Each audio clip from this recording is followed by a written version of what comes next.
નમસ્કાર દોસ્તો, ઉનાળાનો સમય આવી ગયો છે અને વેકેશન ચાલી રહ્યા છે અને દરેક વિદ્યાર્થી મિત્રોના એક ધોરણથી લઈને બધા ધોરણ સુધીના રિઝલ્ટ પણ ધીમે ધીમે આવી રહ્યા છે.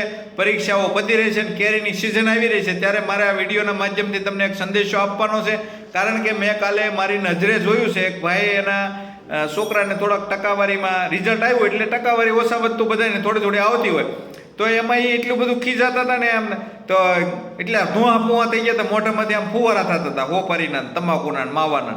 એટલે ભાઈ શાંતિ રાખો, બધા વિદ્યાર્થી ભણતા હોય અને એવું જ હોય છે કે અમારે ટોપ નંબર લાવવો છે, અને દરેક વાલીઓ હોય ને એ ફી એટલે જ ભરતા હોય છે કે બધા વિદ્યાર્થીમાં મારા છોકરાનો નંબર પહેલો આવે. એટલે દરેક સ્નેહ મિલનો જ્યાં ત્યાં થાય છે ત્યાં 1 થી 3 નંબરને ઇનામ દેવાનું છે ને એ ટાળી અને ઠોઠ નહીં પહેલાં આપો, ઠેઠ સુધી આપો, મારું તો એવું કહેવું છે. બધા વિદ્યાર્થી બધા સારા જ હોય છે, ભણતા બધા મહેનત તો બધા કરી જ હોય, કે અમારે ઇનામ નથી લેવું એવું તો કોઈને હોય જ નહીં.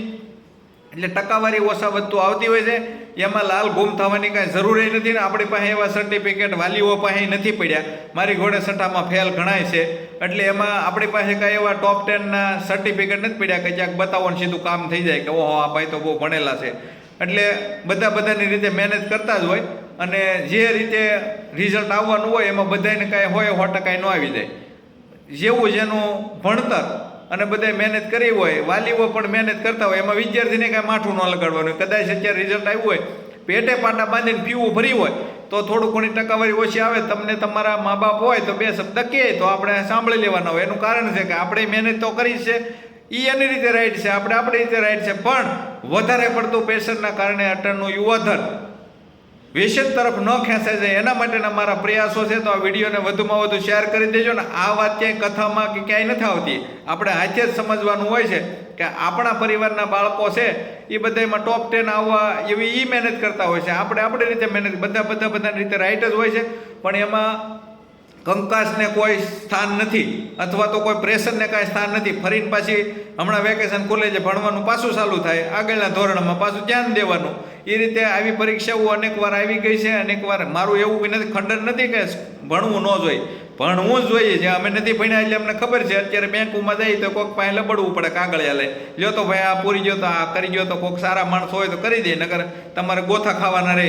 બેંકોમાં ક્યાંય જાઓ, કોઈ કચેરીમાં જાઓ, ત્યારે આપણને ખબર જ ન હોય. અત્યારે થોડું ઘણું ઇંગ્લિશે આવડવું જરૂરી છે, જેને નથી આવડતો એ પછી આમથી આમ ભવડા લેવાના રહે છે. એટલે સારા માણસો છે એવા કરી દે છે આપણને એવી જગ્યાએ જાય છે. પણ હવેનો સમય આવશે તો બધાને ભણતર જરૂરી છે, ભણવું જોઈએ, પણ ટકાવારી ઓછી વધુ આવે તો એમાં આંચકા મારવાની કાંઈ જરૂર નથી.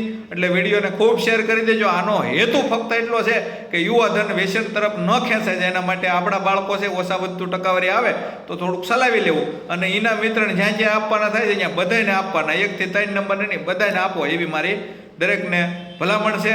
અને કોમેન્ટના માધ્યમથી તમે જણાવજો. વિડીયોને ખૂબ શેર કરી દેજો. ઓકે, અસ્તુ, ધન્યવાદ.